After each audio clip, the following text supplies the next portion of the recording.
Jadi apa sih sananya? Gaya arogan pemilik mobil mewah di tol kini dicari polisi.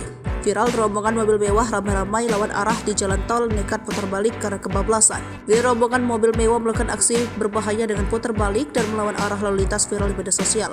Rombongan mobil mewah yang nekat putar balik dan lawan arah itu terjadi di jalan tol Desari atau Depok Antasari. Rombongan mobil mewah tersebut melakukan hal berbahaya itu diduga lantaran kebablasan dan hendak menuju tol Jagorawi. Momen saat rombongan mobil mewah putar balik dan lawan arah itu direkam oleh pengendara lain dan kini rekaman itu beredar luas di media sosial.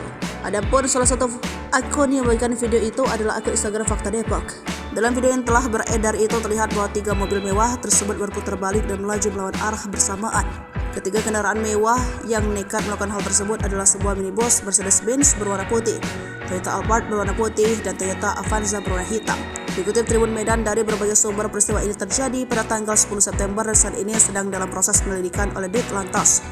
Dilansir dari Warta Kota, Kasat Lantas Polres Depok, Kompol Multazam Lisendrah mengatakan bahwa mereka sedang memeriksa apakah kejadian ini terjadi di wilayah Depok atau Jaksel.